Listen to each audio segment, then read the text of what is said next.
Hi, and welcome to the Imperfect podcast. My name is Deb Crow, and I will be your host. Join me on this journey as we meet heart-centered leaders from all over the globe. Lots of interesting questions, interesting conversation, and find out what makes a leader. How do they handle uncertainty and complexity? How do they lead in a time that is volatile? Join us. Welcome back to Imperfect, the Heart-Centered Leadership podcast. Super excited to interview this amazing award-winning entrepreneur. Let me tell you all about Suzie Yorke. She is the winner of the 2019 Canada's Most Powerful Women. She's in the top 100 for awards for entrepreneurship. But what I love about her is she's a mom, she's a triathlete, she's 11-time Ironman Finisher, she's a yogi, she's a marketing executive, and she is the founder and CEO of Love Good Fats, which we're going to talk about. So Suzie, welcome to the show. Well, thank you, Deb, for such a beautiful introduction, and I'm thrilled to be here. Well, it's so lovely that we virtually got to have a quick chat on video, but I want to thank you for paving the way in so many different directions. First of all, I want to congratulate you on all of your success with Love Good Fats. And we're going to talk about that story in a minute.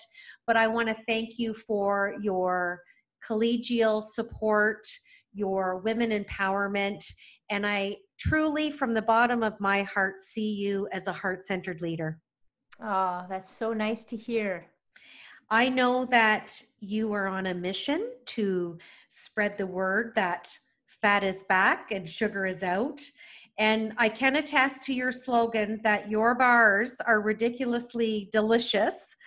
I have had them all, and you graciously sponsored my Women's Self-Care Conference, and you followed me across Canada last year, and I want to truly thank you for that support. So my first question is, what heart-centered leadership trait do you feel that you bring to Love Good Fats? I think for me, it's the authenticity of my passion is probably what, the trait that that I can kind of think of top of mind that is most kind of descriptive. I kind of just live with my heart on my sleeve. I'm French, so I sometimes mix up my expressions in English. But I've always had a lot of passion, a passion for life, passion for my kids, passion for, triathlons, and certainly passion for work. Even, my first job was adult diapers, and I was so into that. So I think I get a lot of input and feedback about kind of this passion that people pick up pretty quickly when they meet me, and especially as I light up and talk about my brand and my business now. And I think that goes a long way to come across as really authentic. Well, I certainly think that you possess that and many other heart-centered leadership traits, and it certainly comes out in your brand, and I've seen you in a lot of videos and a lot of interviews, so I have to agree with you. Now, I would love for you to give your best piece of advice to our listeners, because we have a lot of leaders that listen to our podcast. You are a great representation of diversity and inclusion at Love Good Fats. How could you, what would you recommend as a strategy for leaders to get started if diversity and inclusion is not part of the culture? Oh, if that's a tough question, because if it's not part of the culture, you have bigger mountains to climb. But like everything, it's always possible. But like an Ironman, you know, it started with a little 5 kilometer jog for me and wound up, you know, a few years later, a 12-hour race. So there's no kind of feat that's too big, but certainly if it's not part of the culture, you as a leader, you really have to, one, be aware that it's not just going to happen easily and without effort. Two, start now. And then three, little steps, you know, give yourself weekly and monthly goals, small little goals, but really stick to it, because you have work to do and it's not going to happen without the work.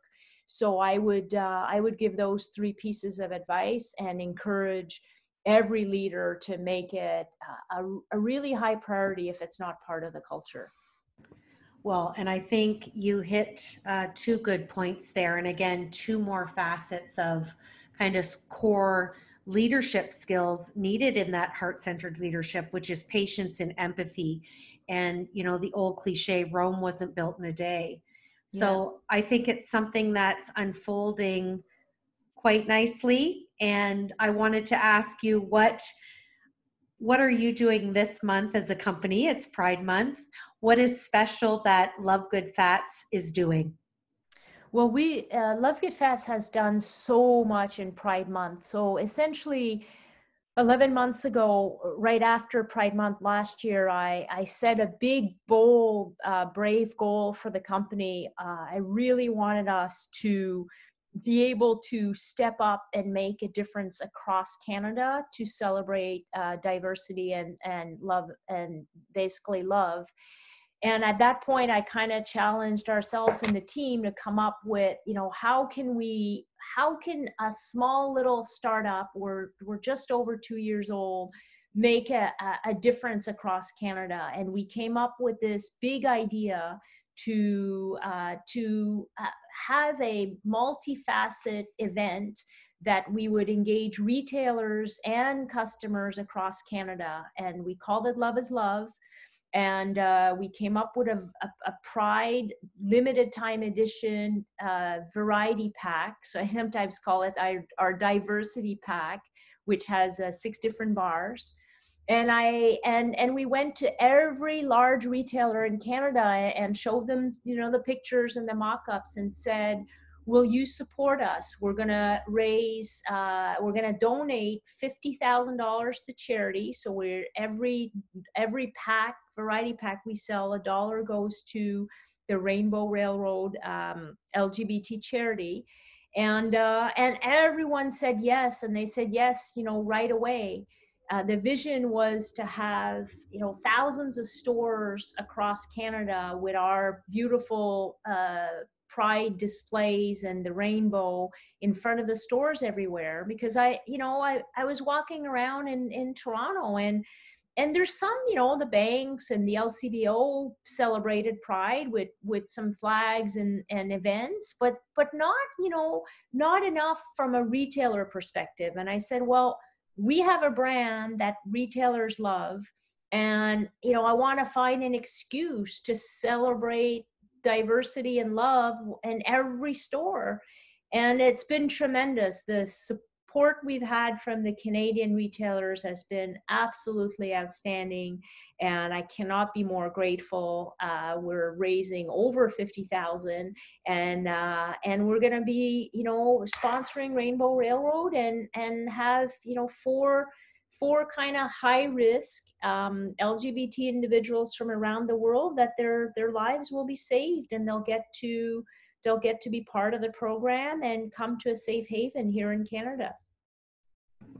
Well, what a wonderful initiative, and congratulations on basically exceeding your initial goal. But again, just another way of you exemplifying your heart-centered leadership. Now, I know your passion for Love Good Fats, and I know it started in your kitchen. And I always love hearing the stories of What happened? I know you were approaching 50. I know you had some health concerns. What was the driving force for you to start this in your kitchen? And here you are a few years later. And are you at now where you envisioned a few years back from your kitchen table? Oh, well, I'm certainly well beyond where I didn't envision. I think I had goals of just kind of starting a little food company in Canada and not, sell enough to kind of keep making a living, so I wouldn't have to kind of go back to other means of making a living, and the brand certainly has exceeded way beyond just um, a food startup in Canada. We're now across 6,000 stores in Canada and 15,000 in the US, and we're uh, the third largest brand in Canada. So it definitely has got, rocket ship speed, way faster than I would have ever dreamed. And that's okay. Just barely keep being able to keep my breath and keep up. But for sure, very thrilled with that. It really just started, as you said, I was mid-40s. I was on two medications, blood pressure, and then kind of my tummy was always off. So it was just a catch-all IBS of just all the stuff we eat that's not great. And I'd been on a low-fat diet for 20 years. I was doing triathlons. I was always trying to kind of lose the last 10 pounds, and just watching my fats and not eating butter or eggs or eating low fat cheeses and stuff like that. And then I read a book called The Big Fat Surprise by Nina Teicholz, and it changed my life. Like, I was on the plane on my way to the big natural product expo in Anaheim, where there's 80,000 people walking around and thousands of new brands and natural brands. And I realized, wait a minute, there's, an opportunity for a marketer like myself to change the world, to change how we kind of think, by launching a brand that will proudly say, eat good fats. And that's where the idea was born, at that trade show in that weekend in March.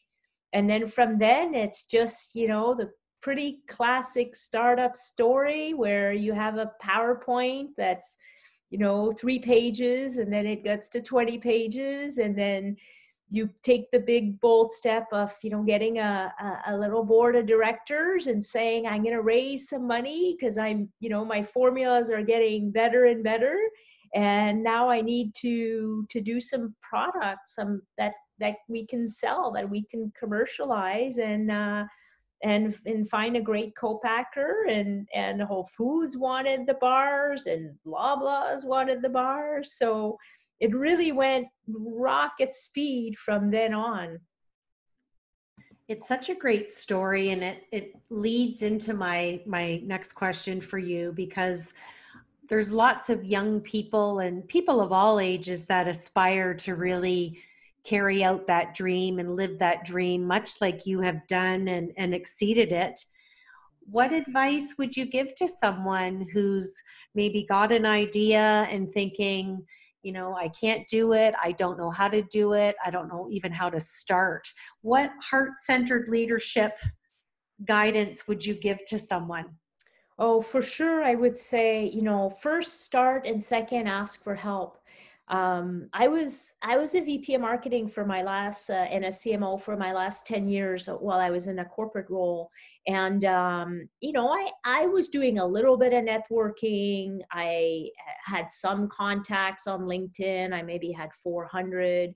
And, I was kind of going about kind of doing my job and working with our agency partners and figuring out ways to kind of deliver profitable growth. But I was missing out really on kind of all of the opportunities that are offered out there when you ask for help. When I had my little 3 to 5 page PowerPoint, and I said, well, I'm doing some consulting, but oh, by the way, I have this idea. Everyone, pretty much every single person I reached out to and said, would you have a few minutes to kind of help me on this idea? Everyone said yes. And it's literally, I think I must have met 200 people in the first 2 years. And then I can't even count since. I think I'm at 10,000 contacts now. And everyone is so generous and helpful. And I think, I wouldn't have really internalize how generous the world can be, had I not taken this big fork in the road and go from corporate to a startup where you have to ask for help. And so I would really encourage, it has to start with take the first step. So write down that 3-page PowerPoint, and then ask for help. Use your LinkedIn contacts and say, hey, I have an idea. And then figure out what areas of help you need. I needed everywhere from finance to trademark to legal. I didn't even know how to get a business number in Ontario, so I had to figure everything out, and just work your plan that way, and you'll realize that there's so much out there that generous people that will want to help. And a lot of them became my board, my advisors, my employees. Well, and I think you also just touched upon two more skills within heart-centered leadership, and that's just having openness and vulnerability. As an entrepreneur, I think at many different stages in our businesses, there's things that we don't know. And I think one of the best skills is to surround yourself with people who have the knowledge in the areas that you don't, which you just beautifully stated is what you've done. And you have just had tremendous success, Susie, and I'm so happy for you. And you're deserving of all the awards and accolades and success and just the depth of philanthropy that you have. And I hope that you're proud of yourself. Well, it's really nice, Deb, to hear all of this. And I'm always kind of seeking for more and more, and I don't always pause to just take a deep breath and say, wow, this is good. So podcasts like today just helps me just take a bit of a step back and say, we are making a difference. The brand is sending a message out there with pride. We think it's a very big step change in terms of what a small little Canadian food brand can do across, the big, large retailers. So we hope that next year, a lot of the large companies will see what we did and say, hey, we need to do the same, because having stores full of love with various meaningful events to give back and to promote the message of diversity, tolerance, and love is really kind of what we wanted to ignite this summer. And I think we've more than exceeded those objectives also. Well, kudos to you and your team. And I agree. And again, it's your heart-centered leadership. It's your connection with people, and you stand behind your message. And I think standing and stepping into that greatness, it just holds a position of clarity. And you do it with a smile on your face, which is always fun to see. So just Well, thank you. keep doing what you're doing. Sometimes it's nice to pause and just be as an entrepreneur and let others, say, we see your greatness, keep going. So I'm glad you're on vacation this week. Thank you for fitting me in.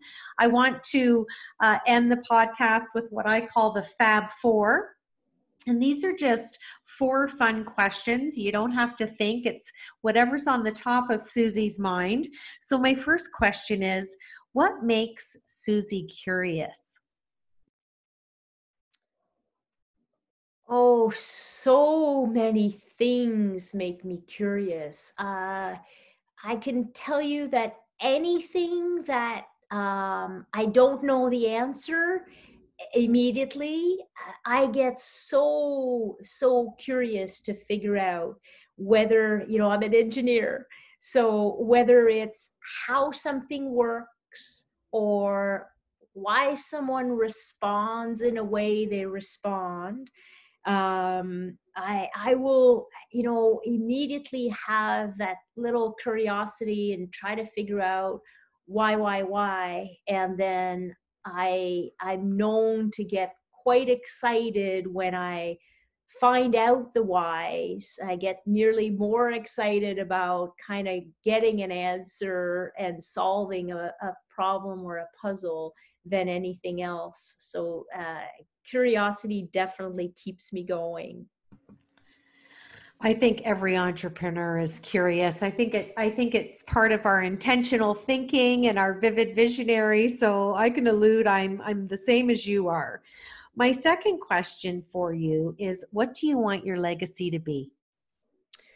Well, I certainly want my legacy to be a little bit about the brand, and the brand that was more than just some products on shelves, but a brand that connotated emotion when people will kind of look back and kind of think about, my name and connection with this brand being more than just, very satisfying, filling, clean, healthy bars, but something that kind of meant something to them, even though it's a food product. And we're well on our way. What one of the things that shocked me kind of in a positive way the most in the last year is to have so much feedback on social on how our consumers are obsessed with the brand. And, I sometimes pinch myself because it's just a food product. Who gets obsessed with a food product? And I know there's something kind of special about the brand and the products. And that's kind of what I would like to make sure we keep nurturing, so that it's not just a bar or a shake or whatever else we're going to launch, but it has that kind of special little emotional connection for consumers that's a little bit more than just good nutrition. Well, I can share with you, because I've not had a chance to share this with you or your staff. When I took the bars across Canada, many women hadn't tried them before, hadn't heard of the brand. And I'm sure you've heard this before. They all thought it was like eating a chocolate bar and looked at Mhm. me and said, "Are you sure this is good?" And not knowing you as well as I do now, I said, "I want to get a picture for Susie on the stairs, and then let's do a video holding up the bar and saying, 'We love good fats.'" And I know when I sent that, one of your staff, Mel, she said, "That's just going to make Susie's day." Yeah. Yeah. So that is your legacy, is the clarity and greatness and emotion that you have poured into these, not just bars and now just shakes. It's a movement, Susie. It's not a consumer packaged good. It's a Yeah. movement, and your heart-centered leadership is behind it, and that's why it is seeing the success. It's that people are Yep. receiving Well, and loving it. I remember that picture, and oh, I was so excited. Like it's so incredible to start your own brand and then to have, a deluge of like super fans and pictures from across the country. And now when we were doing shows, I had so many fans come over and want a picture with me. And it's kind of very, very fulfilling to see that, with just this kind of food like product that's on a bit of a mission, that we can kind of make a difference.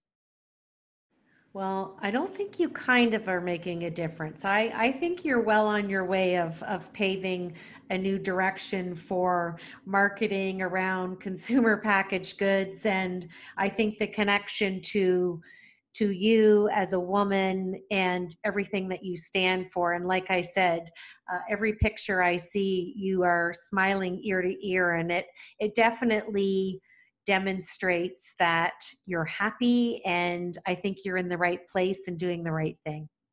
Well, thank you. I'm trying. I've not had necessarily happy days every day. It's just been pretty crazy in the last couple of years. But I do try to kind of, reconnect and reground myself, because I'm definitely, living the absolute best life I could have ever dreamed of. And every day I'm grateful for all of the wonderful things that have come my way and the wonderful gifts that have come my way.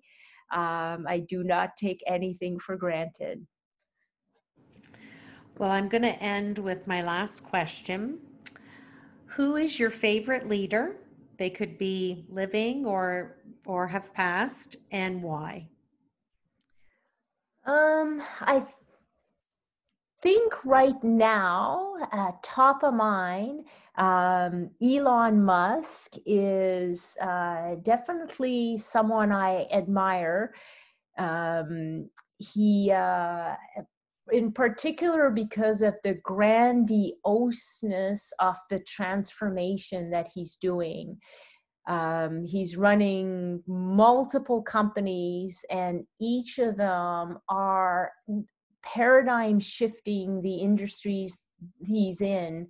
And sometimes, I'm trying to solve all these problems in my one little bar company, and I'm like, wow, this is hard. And then I kind of think about, how is this one guy, he has like 3 or 4 of these companies, and he's going to Mars, and he's revolutionizing batteries and cars. How is he doing all of that?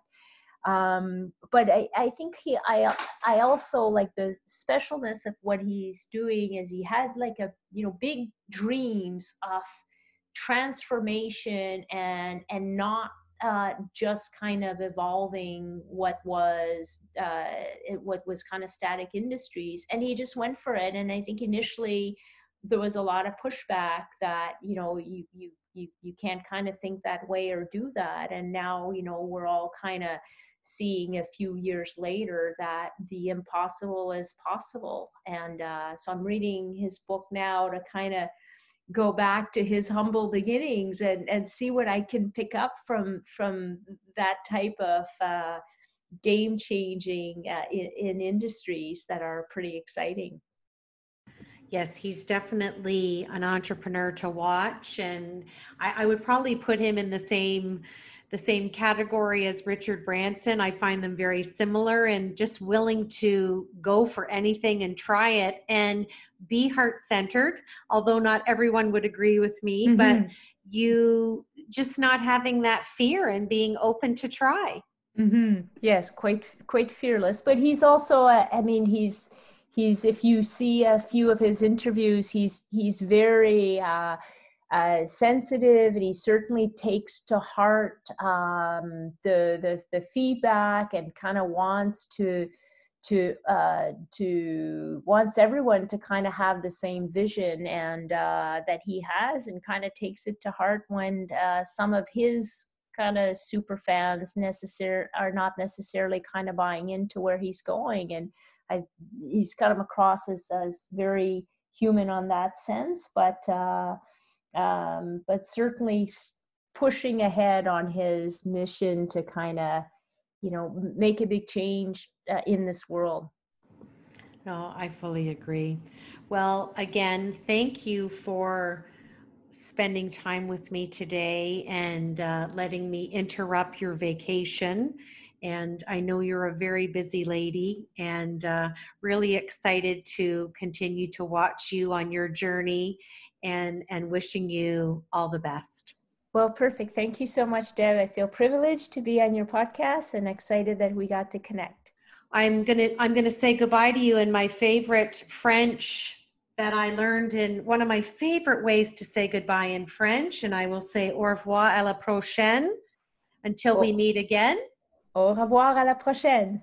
And I want to end the podcast with my favorite 5 things. Follow your heart, have passion, do your best, know your truth, and always be in love with the journey. This is Deb Crow. Thanks for joining me today on Imperfect, the Heart-Centered Leadership Podcast.